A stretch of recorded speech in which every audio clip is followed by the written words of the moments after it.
Alright. Welcome back to Nick Lenz's Comic Corner. Classic, also known classic. This is episode number 34, 39, Doubleshot 33, 33. So, we have two Marvel trades, two characters who haven't interacted before, though you're probably thinking, like, is there any writer who actually wrote these two characters? These two have in common? Let me think here. Trying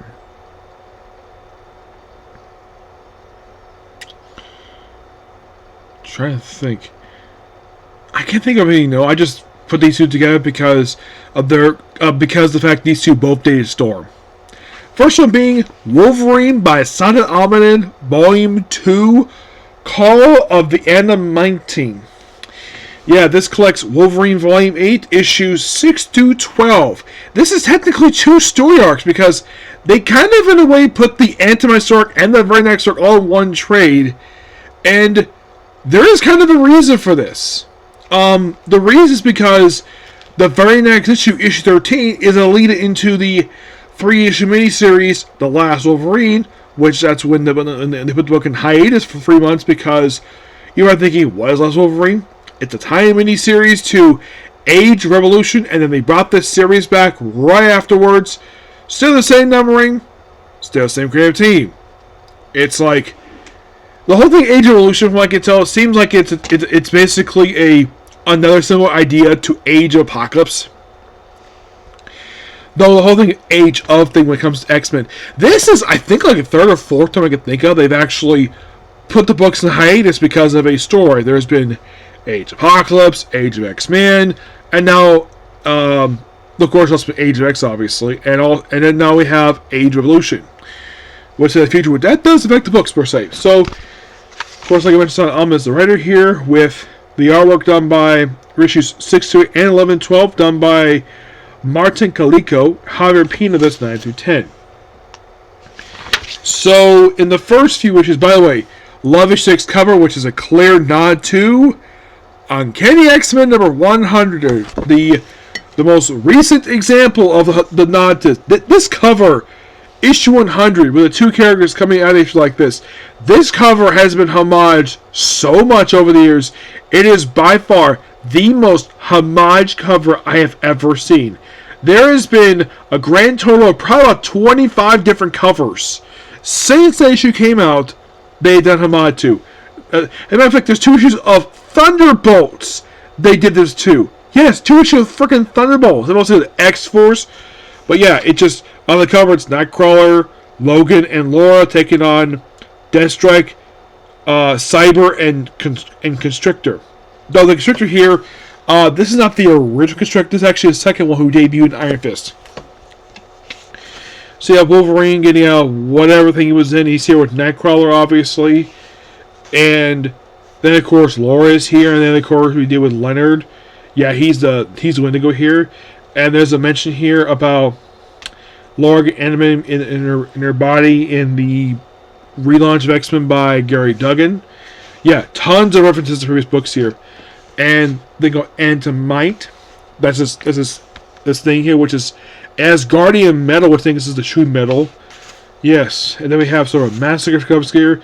And then they come across Donald Pierce, the character who's named after Donald Pleasant. Donald Saladin. Yes, that was the character that's named after. So then it's like, by the way, he's not the only person who's associated with Hellfire Club. By the way, there's actually 2 people associated with Hellfire Club who appear in these issues. He's one of them.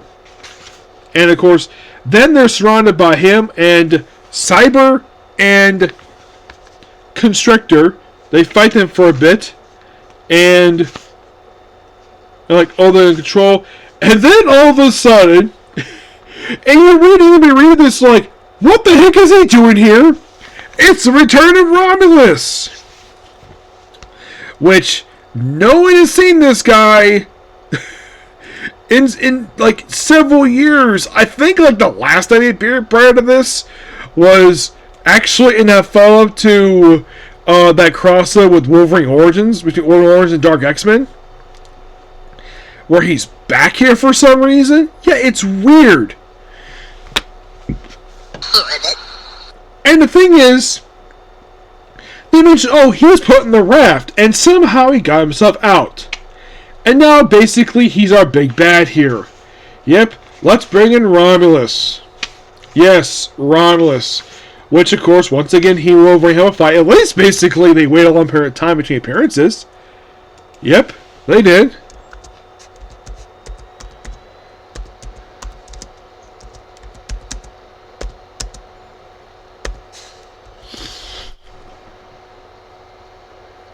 Because it is something, the fact they brought this guy in here.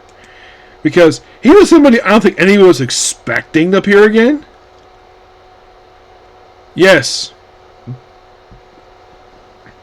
By the way, the guy first appeared roughly, as of this year, he had first appeared 19 years ago. In Wolverine Volume 3, number 55. I think he's a, those of you curious, he's a creation of Daniel Way, Jeff Flo, Simon Benici, and Scott Eden. Yes, that is who created this guy. And now, he last appeared back in 2012. Yeah, this is supposed to be the end of the character. Yep, the end. Yeah, they put him in prison, never heard of him again, and then he just escapes?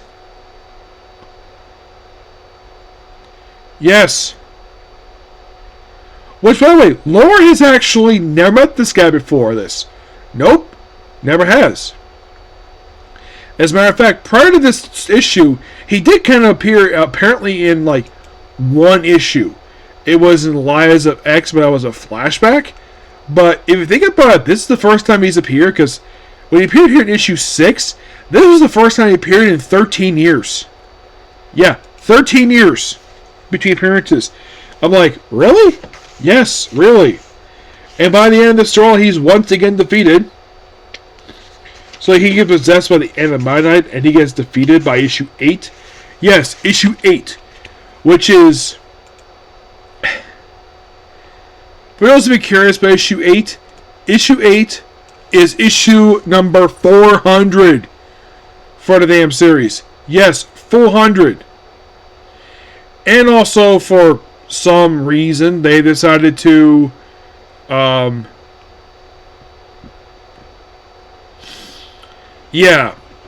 double-sided issue and defeat Romulus here. And the Adamantine. Yes. Metal that debuted back in During the Mystery number 1. Well, annual number 1. Yeah. So, then he stabs Romulus in the mouth. And then deal with the humanized form of this metal.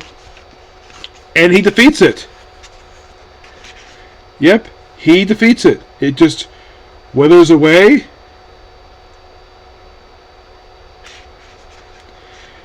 And then, like, they just collapsed.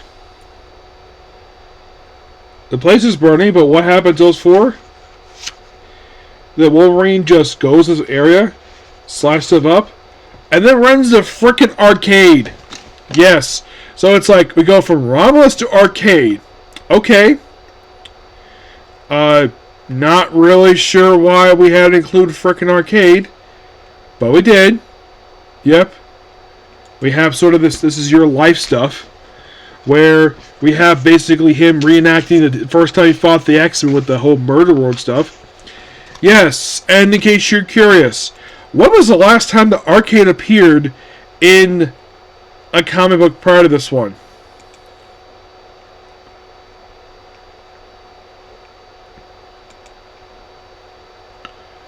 Because it is something that he just... Like, his appearance in this book is completely random. No, I'm not kidding about that. This appearance was by sheer randomness. He, of course, previously just appeared in One over number 2, and then he appeared in Avengers 25, then issue 3, One over Doom, the final issue of Spider-Man, and the first 2 issues of Battle World. Yep. The first 2 issues of Battle World. Yeah, and kind of interesting the fact that he's been all over the place for years. There was at one point Zeb-Wells made like a main villain of his run, because why not? And then we have where Wolverine's a Silver Fox, even though it's not her. And this whole thing is like celebrating Wolverine's life, and of course we have the Wendigo here, who bites Arcade, and then Leonard's drive back at home, and then he has to go straight to. Then we continue to go straight to the flashback to look like when he was in Japan. This is by Daniel Warren Johnson. Yes, he does this backup story. Yes, the third story in this book, which is kind of interesting. The fact that I thought it was really cool. The fact they actually put all these in order. Yeah, this is Oro. Yeah, so the first two stories is Saint Ahmed. The third story is written, drawn, and inked by Dan Warren Johnson. This is basically just a Japanese tale for Wolverine, which really cool story here, and I love the artwork. It is fantastic. And then, of course, kind of in a way, issue 8 does wrap up the Adamantine story arc that started issue 1. Kind of we wrap that up there. And then move on to issue number 9, where we reference the events of we have this one guy who just talks to Wolverine, thinks like, yeah, then we of course reference, and then all of a sudden he's surrounded by Department H. So you could say this in a loose follow-up to like the early issues. Yes, Department H. Then appearing in this book is not surprising, given basically how the character is, because they reveal her name as being Maya Mita. Yes. And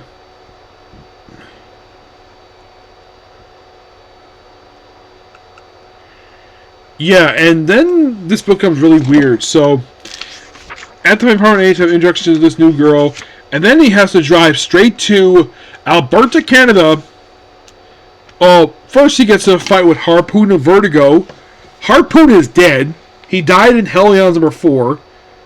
You might be thinking, is Virgo dead? Nope, she is not dead. Yeah.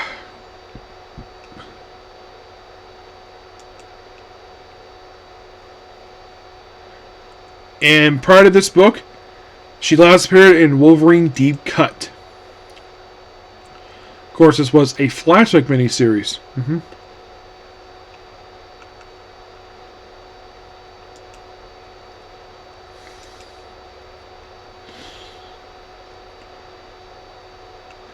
Yeah, so you think about what was the previous appearance of the character? An issue in Kenny X-Men. Yeah.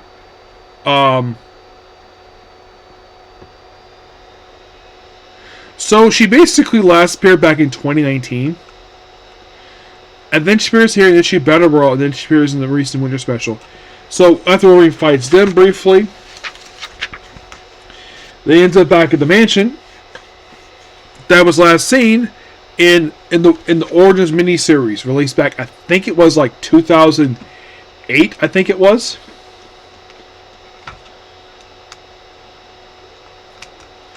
Yeah.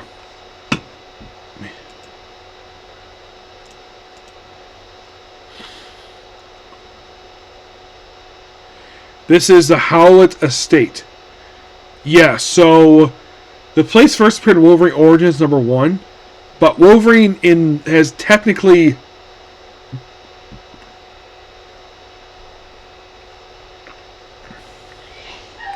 bless you.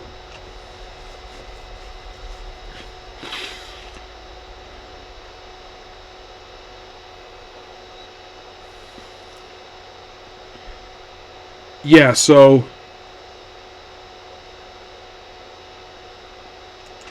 he returns to the old mansion, which is in ruins. Despite the fact when it previously appeared, it was in fact destroyed. Yes, it was in fact destroyed. Back in Wolverine Volume 5, number 10. Yeah, and it just magically is back here. This is technically the first. It previously appeared in the. Well, let's see. In regular comics, it actually appeared. I'm trying to look here. I think it appeared in the previous volume of Wolverine. Yes, That's the last time it appeared. It appeared in the previous volume of Wolverine, where it's in ruins. And of course, they mentioned like the final issue of the previous volume and the issue of Origin. And then runs the guy here from the bar from issue 9. And then he's attacked by apparently dead versions of his parents. Well, basically one guy who is his father, one guy claiming his father. And then he takes him out. And then sees his mom, who's got scars on her face. Now, she should be dead. And then by sheer randomness, Sabretooth is back. Yep, Sabretooth is back. You're like, what? Sabretooth is back. Yeah. We'll get to that. So, and once again he fights Sabretooth. After dealing with him, then he hugs his mom. Oh yeah, after dealing with him, of course he's not dead yet. After hugging his mom, it's revealed his mom is actually Mastermind! Yep, it's Mastermind.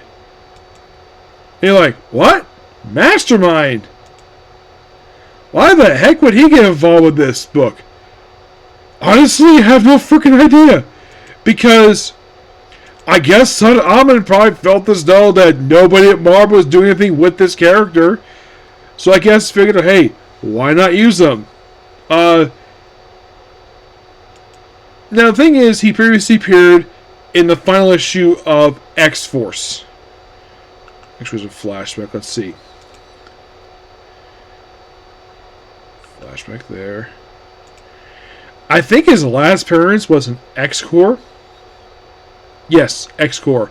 So, for those of you who are curious, though, previously, Mastermind was dead. He died in the 90s when he got contracted with the Legacy virus, and then he was brought back into Krakoa stuff. And I guess once Krakoa wrapped up, I guess that somebody figured, though, hey, let's kind of do something with the character, because in a way, this is probably his first time he's appeared since the X-Corps series. Yep. And then, of course, speaking to his mom, but the viewer knows, yeah, it's actually Mastermind. And then the whole thing was an illusion cast of Mastermind, so Wolverine kills him. And more stuff in his mind. And yeah, Mastermind is dead. And then starts running outside the Howlett Estate. And then Wolverine just leaves. And then the book basically has next Godfather for a day. Kind of a very interesting book per se. And you can, reading this, I can definitely tell Saladin Ahmed basically does respect Wolverine history. Wolverine's history, like he features the bad guys in the book, which is really cool. I think the Howlett State in here was actually really interesting. By far, really good. I think it was bad. The only thing that was really weird was Mastermind.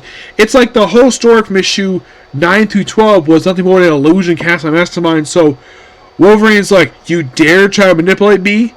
Stab! Because of course Wolverine would do that. Yeah, now he's dead again. Yeah, the book roughly a 9 out of 10, but yeah, Mastermind's dead again. After he was just brought back a few years ago. Yeah, he's brought back with the whole Krakoa stuff, and now he's dead again. You're like, what? Yeah, he's dead again. Yeah, he was brought back thanks to the Krakoa stuff. So, next up we have is, let me get this thing here working here. Thank you. Alright. Next up we have is Ultimate Black Panther, Volume 3, Darkness and Light. Written by Brian Hill. Brian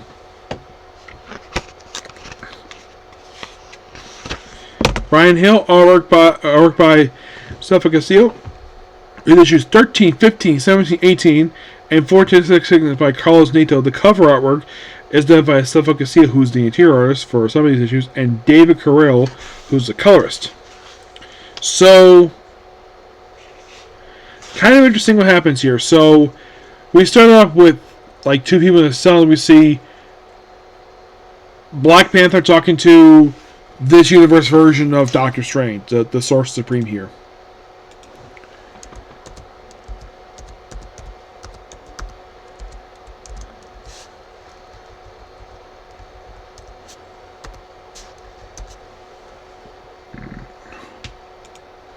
was his Sorcerer Supreme, Eon. Yeah, by appearance of her, she kind of looks like possibly Purple Woman, but she really isn't. Yeah, and she's a very original character in this book. Yeah, and the thing is, she only appears in this book.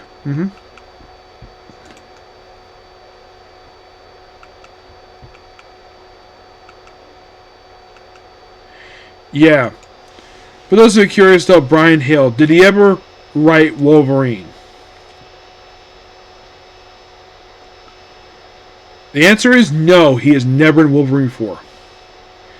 Never has. Not at any point. So,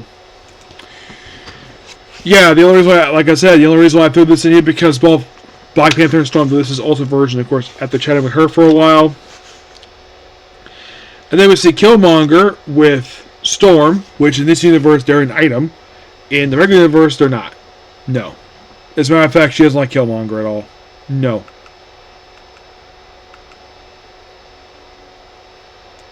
Yeah, it's kind of interesting though, the whole thing with Storm, where she's the partner of Killmonger. Not her husband, not basically. Now, what Black Panther himself, his wife is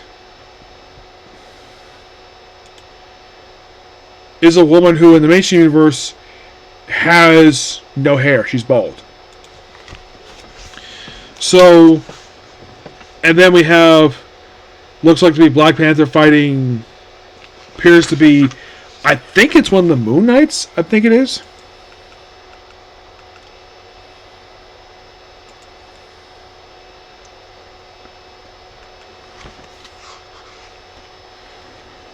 I think it's Raw. I think it is because Black Panther's universe is fighting. Well, after fighting this creature, of course, and he continues fighting with him in issue 14.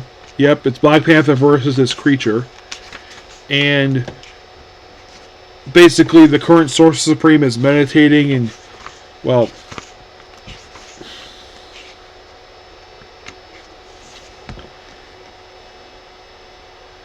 Yeah, then the end of issue 14.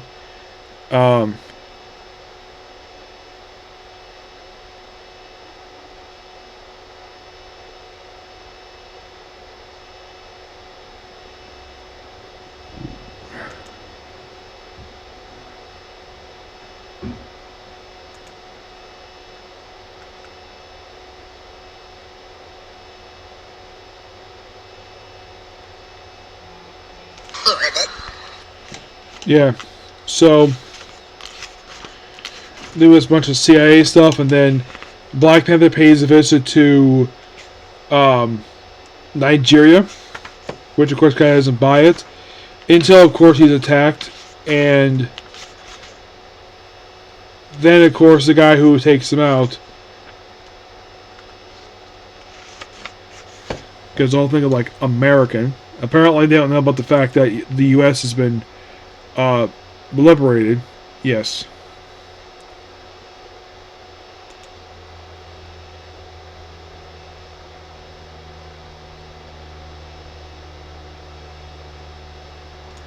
Yeah. So I have to deal with him. Of course, Storm is hanging out with Black Panther, and of course you have Shara here. Black Panther does his own thing. He's with Storm a lot of the book. And then apparently they kind of spend this place together, and of course you have Killmonger just going through Black Panther's armory, and Odo doing her own thing. And basically, in a way, he kind of becomes new King of Wakanda while Black Panther's gone. Yes. And then the Sorcerer Supreme herself shows up, and then it's like, tell me I have a new king. Yep. And then more stuff here. And if they with this guy here, then Black Panther and Storm proceed to make out, and they spend the night together.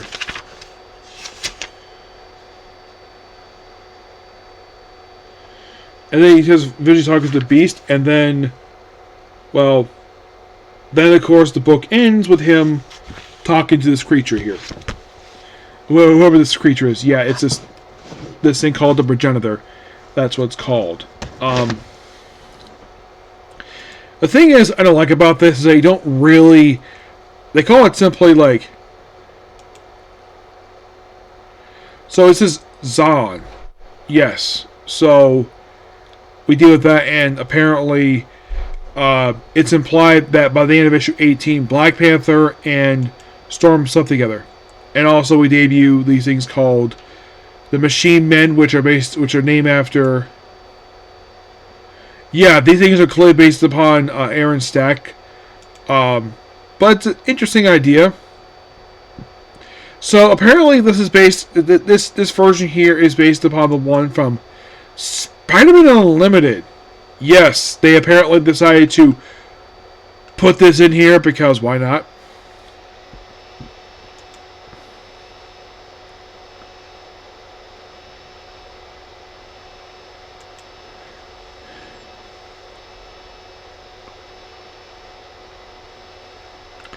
I gotta say, very interesting set of issues per se. Probably gonna have about one more trailer because I think that the book is set to end with issue 24. Yeah.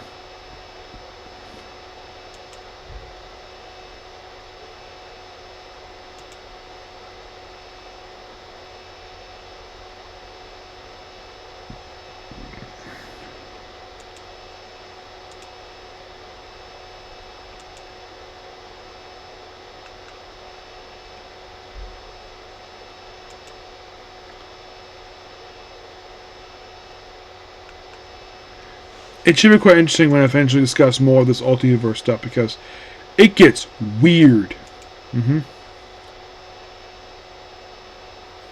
So yeah, that's pretty much that particular video. Please be sure to like, comment, subscribe, turn notifications. Next up we have is One Punch Man. And it's definite this time. Okay, next video. Bye.